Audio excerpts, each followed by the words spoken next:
Today on Here for the Right Reasons, Peter Weber reacts to Clayton being in love with multiple women. I'm an advocate for it. I'll defend Clayton. I get it. It's possible. I agree with Ben. Anyone listening to this, try to refrain from that because you will save yourself a lot of hurt and pain later on. Plus, Clayton heads to hometowns where the ladies confess their love, and he makes a heartbreaking goodbye as we gear up for a shocking finale. We've got that plus so much more on today's Here for the Right Reasons. Hey guys, Christina Garibaldi here with Us Weekly senior editor Sarah Heron. Sarah, we made it to hometowns. I honestly can't believe it. We made it to hometowns and we have the final three. And as much as I think I know what's going to happen, I don't know if I know what's going to happen. Based on the season, I have no idea anymore. Clearly have no idea. But we're starting to get a few answers and we're going to break it all down a little bit. But we actually have some more from your conversation with Peter, right? Yes, Peter knows what it's like to be in love with multiple women or think you're in love with multiple women or whatever the hell is going on with being in love with multiple women. So, of course, I asked him what he thought of everything going on with Clayton and about saying those words on this show and how that can get you in trouble. So here's Peter. I'm an advocate for it. I'll defend Clayton. I get it. It's possible. I agree with Ben. Anyone listening to this, try to refrain from that because you will save yourself a lot of hurt and pain later on. But if you're living in the moment, and you're being honest with yourself, that's what the show kind of promotes and pushes. And it's hard to kind of get in that mindset of, all right, I got to maybe hold back a little bit.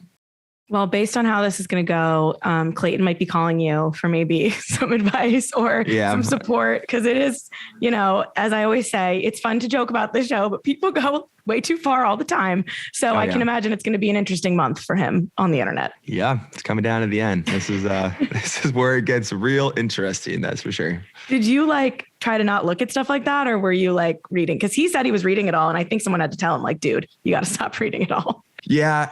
I mean, it's kind of impossible not to see everything when it's, people are talking, but it's just, you just kind of get hardened to it. At some point it stops affecting you so much just because you can only take so much. And then you just kind of, it's it sucks, but you kind of just get used to it. And so then it doesn't affect as much, but he's going to come out of this no matter what. For sure. He said, the reason my theory to it, he doesn't end up with someone is in the beginning of the show, he said something about, or I saw an interview where he was I found love. And that was very shocking to me because normally you're not supposed to say that and give it away. You're kind of coached not to do that. And I think it's going to be more of he found a self-love type situation in the end, with himself. And he's learned a lot about himself and he's really excited about, progressing and finding something in the future. So.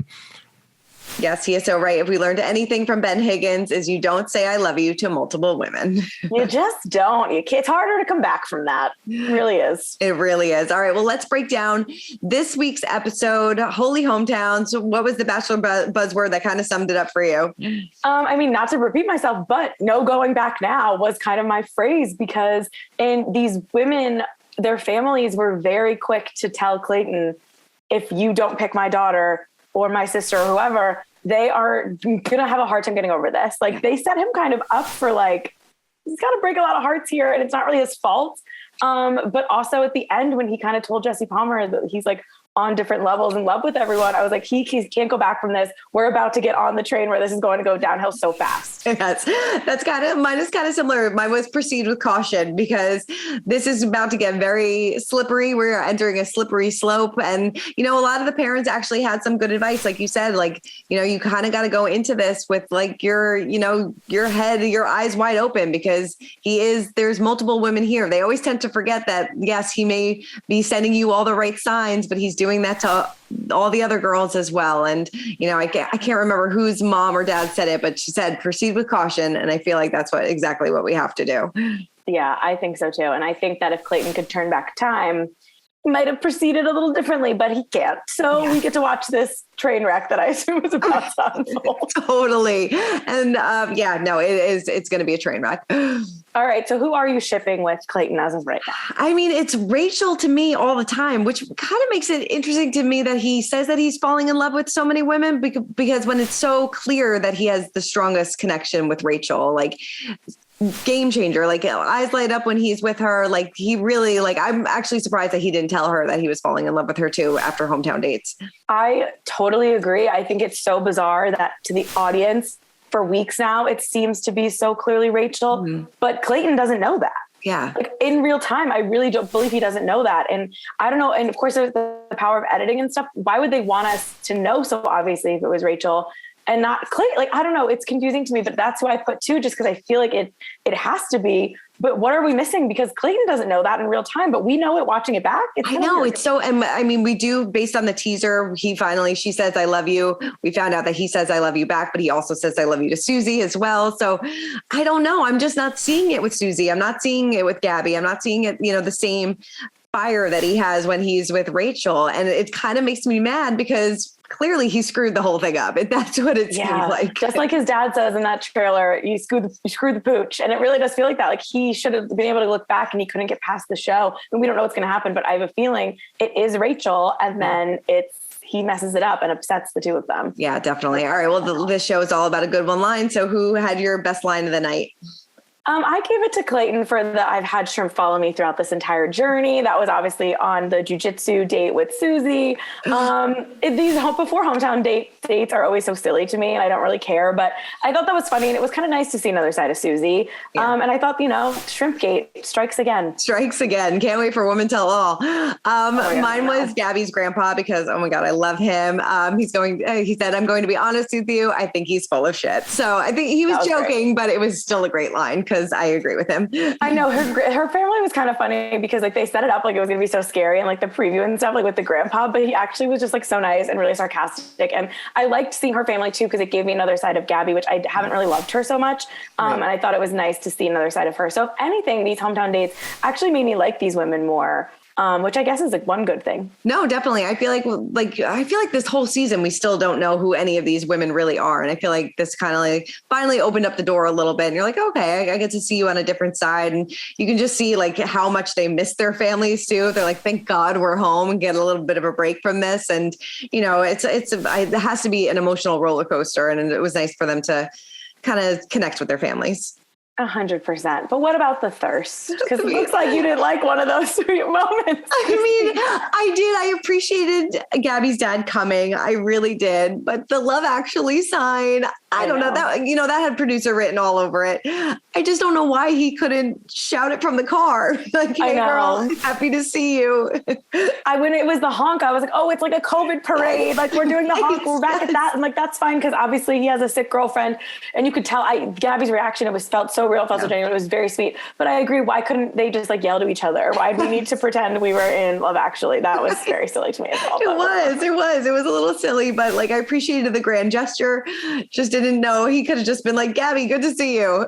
Yeah, totally. Or or maybe one sign and then I don't know. It was a little much. Yeah. I did the hot tub in the woods with the Gabby because it's always the random hot tub in the woods. It's always thirst, but also the run and jumps this week, I feel had a lot of it was so obviously we know they're planned and they kind of let us in on that a little bit. Mm-hmm. They was you're going to jump, I'm going to jump. They were kind of talking it out. And Rachel's I'm going to pick you up with oh God. Come on. I don't need that. We don't need that at all. So uncomfortable. Well, speaking of uncomfortable moments, what was your cringeworthy moment of the night? Oh, this was my favorite moment, but also my cringe was just Rachel's dad's face basically during the whole thing, but especially when she was giddy and her mom and sister were so happy for her that she got all those group date roses. And her dad was what's a group date rose? I don't care. I'm going to kill this man with my eyes. My favorite part, but also a little cringe. It felt if I was in that room, I'd be oh my God, soften up, Dad. I did love when he was mumbling under his breath, I'm scared. This is yeah. You can tell he does not watch The Bachelor. I don't think Mr. Rachel's dad. I don't know her last name, but he does not watch this television program. No, he definitely doesn't. It was very uncomfortable. But I actually thought that he wasn't as harsh on him as I thought he was going to be. He actually, I was scared for Clayton going into it, and then I was oh, that wasn't so bad.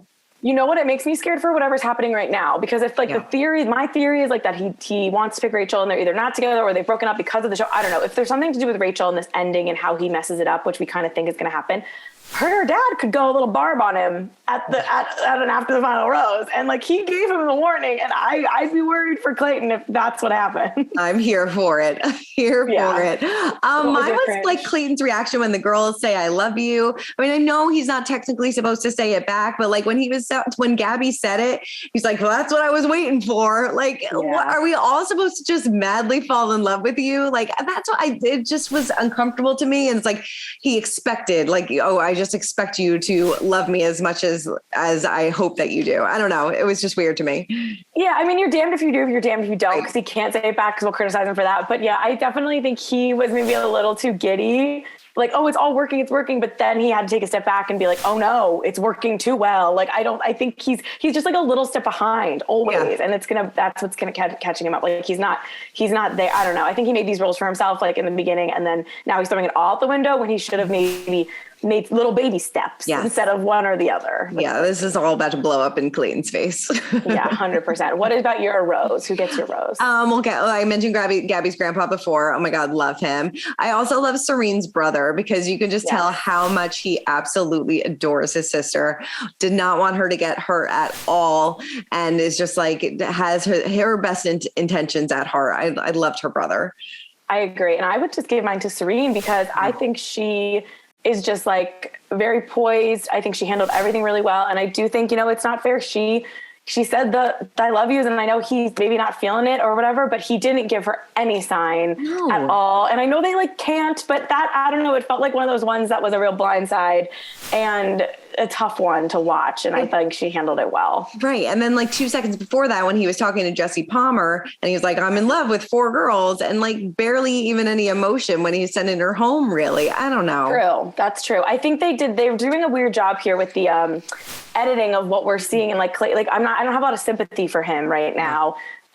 Because you're right. He did just say that. And then he sends her home and we don't really know why. Yeah. I know he has to make a choice and that's totally fine, but it felt a little like a disconnect or something. Right. Yeah. I mean, like he said during the episode, like people are going to get hurt. 3 other women are going to get hurt, possibly 4 in this case, but like everybody's going to get hurt in this situation. It's not going to be all roses. But didn't it feel like in that moment, he was just realizing that? Like he honestly, I don't think he understood, like he knows how the show works, but I really, in that, like, it felt like a light bulb going off and it was like, then you'd think maybe that would have stopped him from whatever he's about to do next. It's about to like ruin everything. But instead he's like, all right, full steam ahead. Like we got to go through the process. We're going to sleep with everyone. And it's like, no, Clayton, this was supposed to be your time to be like, I got to like really figure this out before I break their hearts. Yeah. You haven't done it yet. Right. He's almost like decided, okay, I have to. The show does it. It's what happens. Yeah. And now he's do it. This should have been like the pump the brakes, Clayton.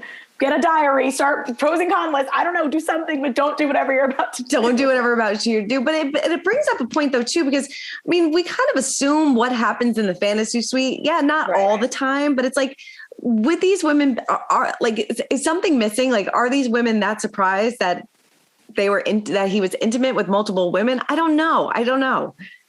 Yes, it hurts to hear it. Yeah, I think it hurts. I think usually you just deal with that later. Like you don't deal with it still in front of the cameras with each other in the whatever. Like I just think that unless you're, someone like Maddie Pruitt who straight up says like, if you sleep with anyone, I'm out, or Luke Parker, if you sleep with anyone, I'm out. That's a whole different conversation. And sometimes we're like, that's not fair, or that's good for you. Like you shouldn't want that. I think here, it's just all going to blow up maybe too, like instead of watching it back in the comfort of your own home and trying to talk through it, this is going to be like on camera, which is probably not great. Right. When emotions are raw and real and after it just happens, it's not going to be pretty. Who are you sending home? Who are you packing the bags this week? Oh, I just really don't like when Clayton tells the girls, don't forget about me. He did this with Rachel, like, I don't know, after their one-on-one date. And then this week, I think it was Susie or Gabby. I can't remember which one. At the end of their hometown when he was like saying goodbye. And it's just like so weird to me that he says that. And it's like, especially because he's saying it to more than one girl. Like, I don't know, like it's kind of like insecure middle school. Like, don't forget about me. Don't forget about me. I'm right here. Don't forget. Yeah. So weird. I don't like it. He needs to stop. Mine was just Clayton just being in that adventure park and like just being he was like, I mean, yes, I'm sure stepping off a ledge, going down 80 feet is not something that I would particularly enjoy, but it's not like he was bungee jumping. He went down pretty slow. And also he was doing this in like dress shoes. I was like, they couldn't get the guy a pair of sneakers. Guy had to spend a lot of time in the woods this week with a lot of animals and adventure courses and a lot of stuff to just like before he even had to do the hard part. So very bizarre. But yeah, I thought that was quite the interesting date. You're right. The shoes were something. Yeah, the shoes were something. Who's on the podcast this week? I have a relationship expert on the podcast this week. So she's going to maybe tell me if this show is doomed to fail to anyway, or what connection she's seeing on screen. We're going to try to dive into the relationship aspect of this show because Clayton's in love and we're going to try to figure out if he really is or not. It should be interesting. That's going to be a good one. Well, Sarah, thank you for running down all things Bachelor with me as always. Guys, keep commenting, keep subscribing, and let us know in the comments how you think this season is going to end. Should be interesting. Yeah. We'll see you guys every Tuesday on Us Weekly's YouTube channel. Bye.